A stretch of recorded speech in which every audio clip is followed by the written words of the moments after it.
Bomb પ્રકરણમાં પોલીસને મળી મહત્વની કડીઓ. બોમ્બ બનાવવા અનેક જગ્યાએથી ખરીદાયું મટીરીયલ.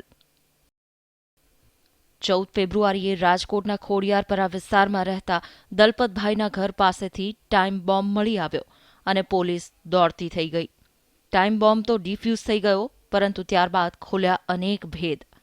પોલીસ ટાઈમ બોમ્બ જે સ્થાનિક ઘરની બહાર મળી આવ્યો તેની તપાસ કરતા દિનેશ પટેલ નામના વ્યક્તિ સુધી પહોંચી. જે છે કે જે ચોથું મકાન દલપતની લાઇનમાં જે છે એ મૂળ અંજુ છે. એના પહેલાં લગ્ન કિશોરસિંહ જાડેજા સાથે થયેલા હતા અને જે તે વખતે આ મકાન છે એમણે દલપતભાઈ પાસેથી વેચાણે રાખેલું હતું. વખત જતાં એણે આ દિનેશ સાથે લગ્ન કર્યા એટલે એના પરિવાર સાથે ત્યાંથી જતી રહીને એ મકાન એણે ભાડે આપેલું હતું અને મકાન ભાડે આપેલું હતું. એ મકાનના ભાડુઆતને આ નીતિન બાવાજી અને દલપત બે અવારનવાર એમ કે એને મકાન ખાલી કરવા માટે દબાણ કરતા હતા. ઘડિયાળ અને બેટરી મોરબીથી ખરીદાઈ હતી. એક્સપ્લોઝિવ મટીરીયલ કમળાપુરથી ખરીદાયું હતું. પોલીસ દિનેશ પટેલની તપાસમાં હતી ત્યારે જ બોમ્બમાં વપરાયેલી બેટરી મળી આવી અને ખુલ્યો પહેલો ભેદ. પોલીસ તપાસ કરતા બેટરી વેચનાર વેપારી સુધી પહોંચી અને દિનેશે અહીંથી બેટરી ખરીદી હોવાનું ખુલ્યું.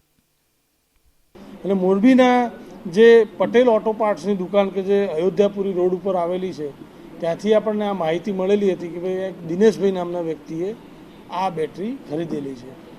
કે પર્ટિક્યુલર મોરબી ખાતે વાવડી રોડ ઉપર હતો તો એ જગ્યાએ પણ ગયા, પણ આપણે પહોંચ્યા એના થોડાક કલાકો પહેલાં એ ત્યાંથી એ મકાન છોડીને જતો રહ્યો હતો એના ફેમિલી સાથે. જિલેટિન સ્ટિક, ડેટોનેટર, વાયરની થઈ હતી ખરીદી. પ્રવીણ નામના શખ્સે દિનેશ સાથે મળી ખરીદ્યું વિસ્ફોટક. એસઓજીએ 3 શખ્સોની ધરપકડ કરી. દિનેશે બદલો લેવા માટે બોમ્બ પ્લાન્ટ કર્યો હતો, જેમાં પ્રવીણ નામના શખ્સે તેને સાથ આપ્યો. હાલ તો પોલીસે બદલાના બોમ્બ કેસમાં 3 શખ્સોની ધરપકડ કરી છે, પરંતુ મુખ્ય સૂત્રધાર દિનેશ હજુ પણ પોલીસ પકડથી દૂર છે. કેમેરામેન નવનીત લશ્કરી સાથે અંકિત પોપટ, ETV ન્યૂઝ, રાજકોટ.